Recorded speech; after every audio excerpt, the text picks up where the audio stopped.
Go, Ms. Ely. Good evening, ladies and gentlemen, and welcome to the public hearing on the proposed 2014-2015 proposed budget. Thank you to those of you in the audience. We appreciate your interest in the budget process, and welcome to those who are watching on Channel 19. I would first like to introduce some of the people who are instrumental in putting this budget together. Of course, our County Mayor, Ernest Burgess, our Finance Director, Lisa Nolan, and our Deputy Finance Director, Mark Tucker. Mayor Burgess and Mrs. Nolan spend weeks working with department heads to craft this budget, and Mr. Tucker has the responsibility of documenting our budget process. The budget members are Charlie Baum, Joe Frank Jernigan, Will Jordan, who serves as Vice Chairman, Robert P., Steve Sandlin, Doug Schaefer, and I am Joyce Ely serving as Chairperson. We appreciate having some other commissioners from other committees in the audience tonight. Thank you for being here. Commissioner Cook, Commissioner Sereno, Commissioner Phillips, and Commissioner Jordan. As we think about our proposed budget, the county mayor provides recommendation on a little bit more than 21% of the consolidated appropriation budget. This includes the general fund, the solid waste sanitation fund, the ambulance service fund, the special purpose fund, the drug fund, and the industrial development fund. The county mayor does not make a recommendation on the debt service fund. That action is taken by the budget committee. The county mayor does not make a recommendation on the highway fund. That budget comes to us through the elected highway board.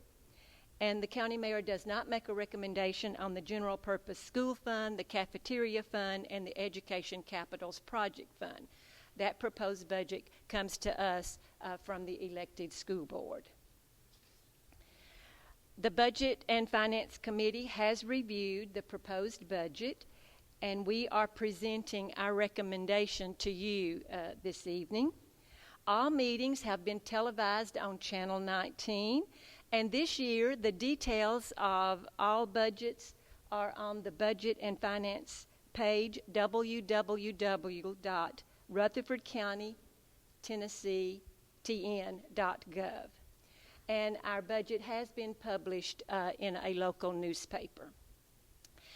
And we are here tonight to see the proposed budget, so I will ask our finance director to review the 2014, the 2015 proposed budget for Rutherford County.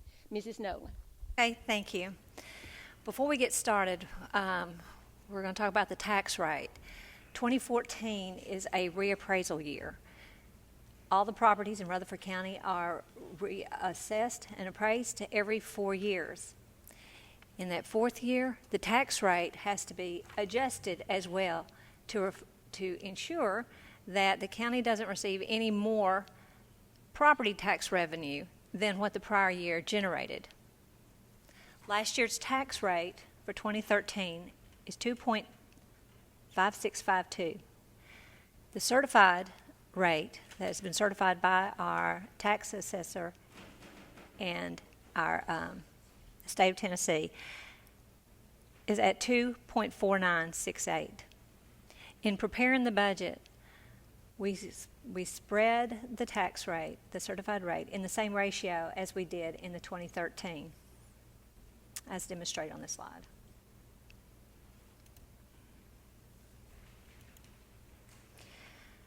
Based on the assessments and the certified tax rate, we are estimating from the current levy for 2014 $152,200,000. Of that amount, almost $10.5 million will be sent to the city of Murfreesboro for their education system, and that's about 17 cents on the tax rate. The amount available to Rutherford County to fund operations is $141,739,000. We talk a lot about pennies. For us, it's how much does a penny generate when we are deciding if we need to adjust any of the taxes. The general fund penny is $609,580. The school penny, which is less and is a somewhat smaller amount because of the amount that is given to the city of Murfreesboro for their school system, is $522,776. So where does the money come from to fund all budgets in Rutherford County?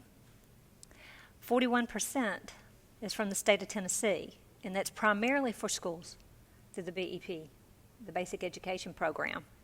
The second largest revenue source is the current levy that we just spoke about, and it will provide 31% of our total budget. The federal government generates 3% for our budget, and that is primarily coming from the federal government through the cafeteria system. We have other local taxes that make up 16% and other local revenues at 9%. So to give you an indication of the dollars that go to that, the current property tax we already talked about. The local sales tax in total make up 11%, but 10% of that is going to the school system.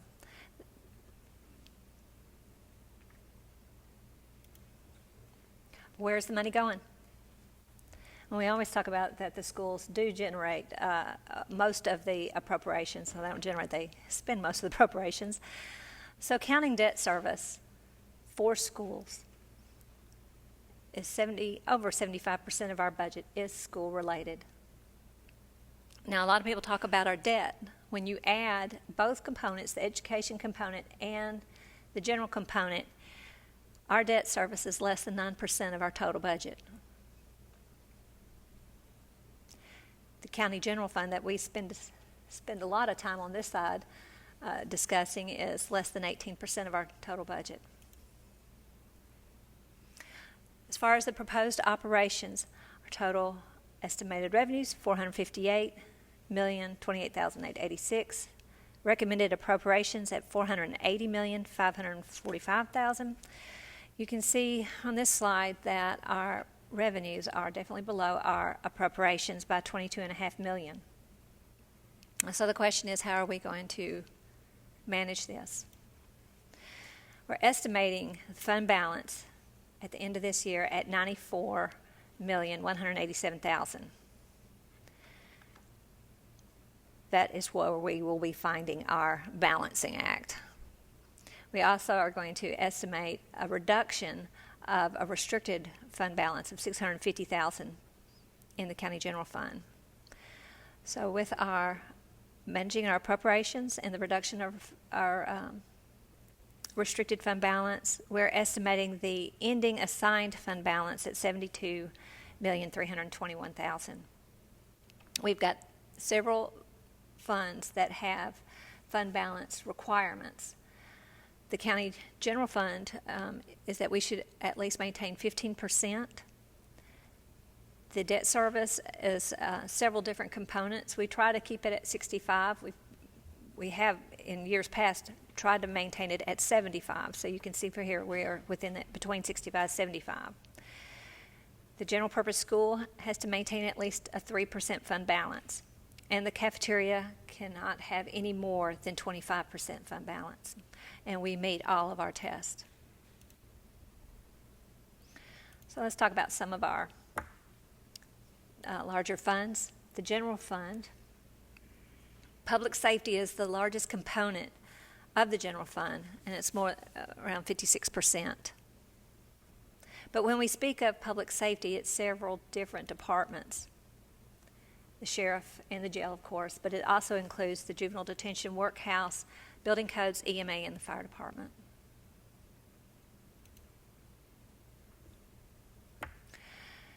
In the general fund, we are having the full impact of the firefighters and one LPN. All of these are the grant-funded positions that we will have a full year next year. The committee has agreed with the mayor's recommendation to add one full-time employee and also to eliminate one, so we will have no new net zero employees in the general fund. One of our largest increases has to do with the implementation of the 2014 insurance rate that will be for the full year. Once again, we're going to be using the unassigned fund balance, $2.7 million, which is about a little less than 3.5 cents on the tax rate that we will be using out of our unassigned fund balance.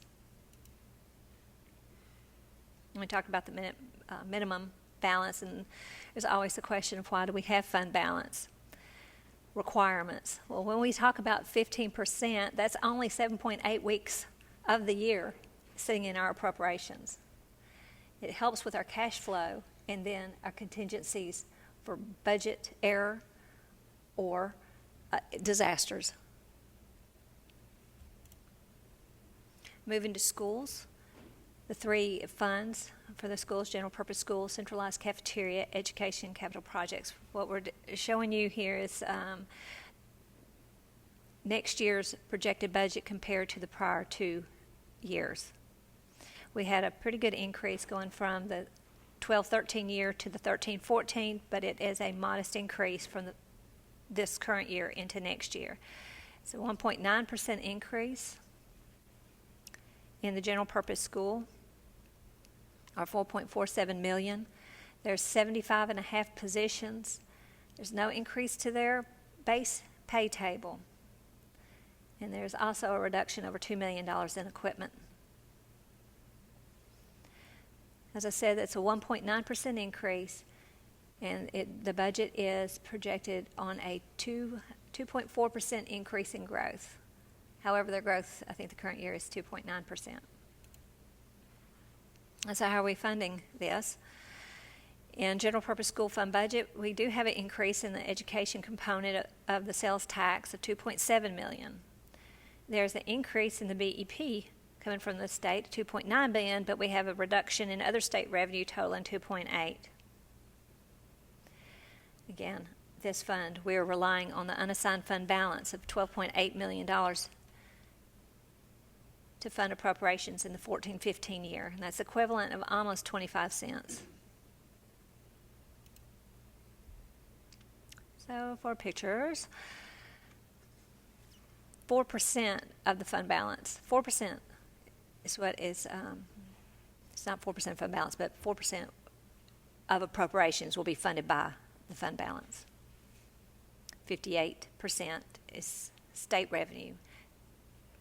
20% of the current levy will fund the school's budget next year. The school capital improvement budget, their plans, primarily roofing projects for next year, will take 96% of the appropriation. You can see here the schools that they intend to address. In addition to that, they do have planned for HVAC integrated control at Blackman Middle. So we'll talk about debt service. Again, the 14-15 year compared to the prior 2. The 12-13 year is a little kind of skewed because of the refunding that we did in that year. That generated savings over $15 million. So we're estimating next year debt service $41.8 million. I want to tell you about our principal payments and how much our county owes. The outstanding debt at the beginning of this fiscal year was almost $355.5 million. After the new debt we've issued, the debt refunded, and the debt retired, our outstanding balance at the end of this fiscal year is $354,420,000. So we've dropped our principal balance over $1 million. We're anticipating paying down principal of $27 million next year. So our plan at the end of next fiscal year, our debt would be $327,240,000.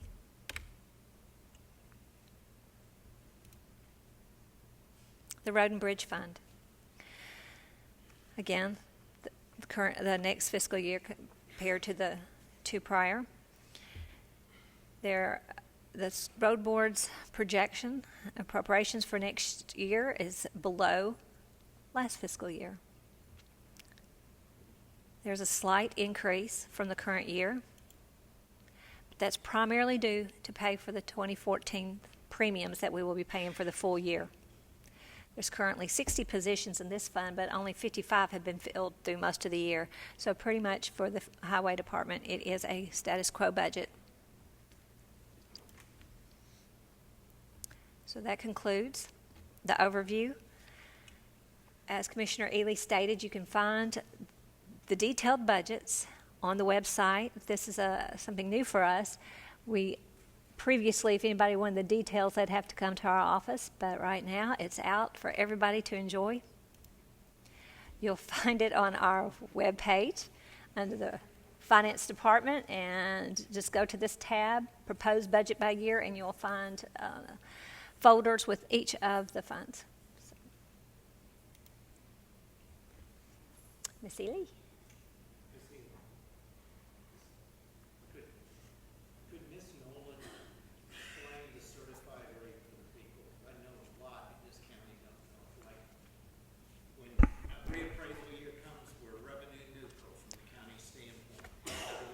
Right, right. Some places will go up in the county more than others. Right. You said it very well. And I'll repeat that. In a reappraisal year, all the values are reassessed. And for us, when you look at the county overall, our assessments went up for about 4%. Now that means not everybody's went up 4%. Some might have gone up more, some might have decreased. But from the financial perspective, in the entire county, assessments went up 4%. The tax rate, as Commissioner alluded to, Commissioner Schaefer, the tax certified rate that the property tax is generating is reassessed and redone to ensure that the county doesn't have any more revenue than what was received in the prior year, 2013. As he said, it's revenue neutral. So the only increase in property tax we have would be any growth that occurred between 2013 and 2014. That's the only increase in taxes that we would have. That is why, thank you, that is why the certified tax rate is lower.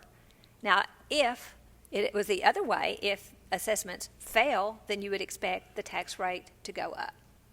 But I don't believe we've ever had that in Rutherford County. The assessments have always gone up, certified rate's gone down.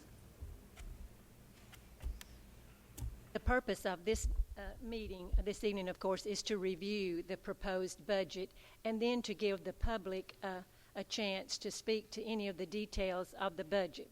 So I would ask at this time, is there anyone who would like to speak to any part of the budget? And if you would please come to the podium, give your name and your address for the record, and I would request that you keep your comments to 3 minutes to honor that time limit. And if you are ready to speak, you may begin. First of all, I don't see how anyone is going to be happy to look at that on our website. I appreciate everybody's service. I know a lot of people probably won't get reelected. Some will. Some probably shouldn't. I think we should all be ashamed that we are that much in debt. I do not think that we are giving much thought to when you run a business and you are in debt, you automatically, most of the time, have to pass that debt on to the people. I don't know where you think the people is going to be able to continue to pay off this kind of debt. I think at this point, everybody needs to step back and take a deep breath and really assess what we have now. We have a great county. I think we need to make sure our schools that we have right now are in working order. We have so much money appropriated for schools, but we still have students that don't have a place in the classroom. The fact that there are still portables is a shame to this county. I cannot believe that there is that much money in this county, and we still have these issues, and it just seems like we keep tossing this ball around.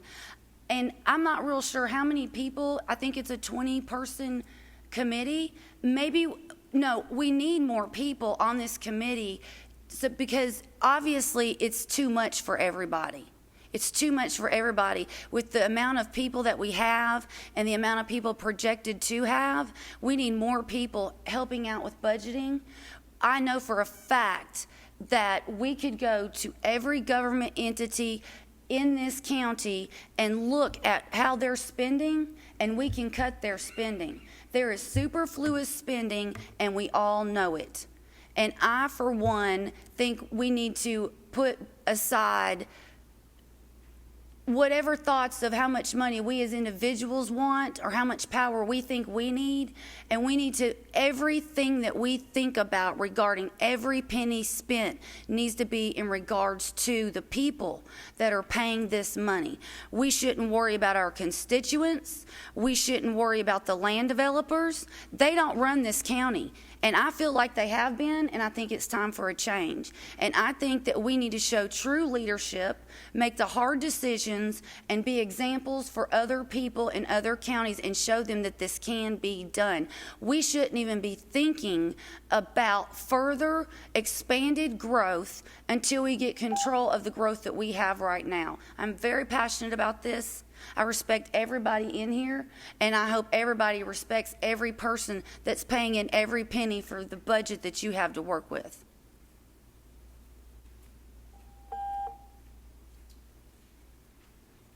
Thank you for your comments. Is there anyone else who would like to speak to any of the details of the budget?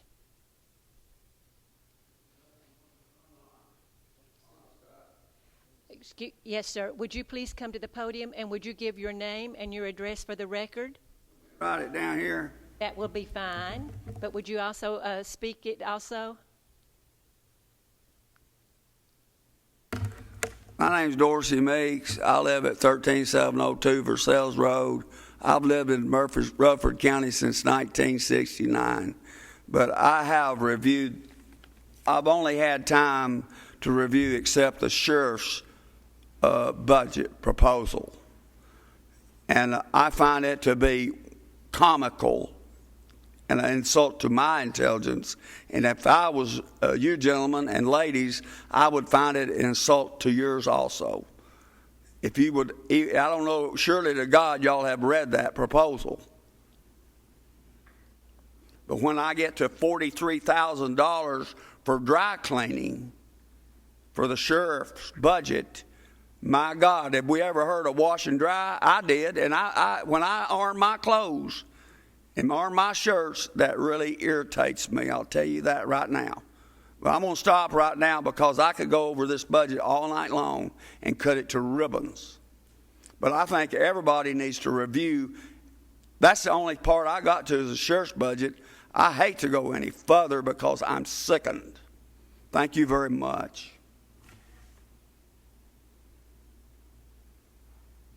Is there anyone else who would like to speak?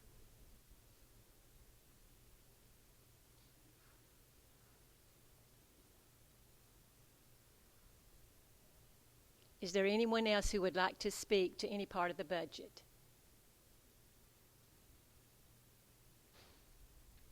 Okay, I will remind the commissioners and those in the audience that we do have some additional meetings planned to continue work on the budget.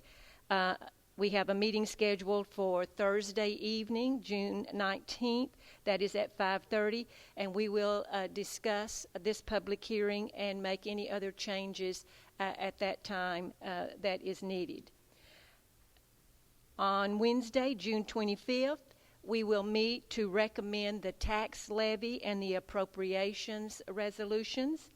And then on June 27th, that is a Friday at 9 a.m., we will be meeting here in the courtroom with the full commission to adopt the budget. Thank you very much for being here. We appreciate your interest in the budget process, and good evening.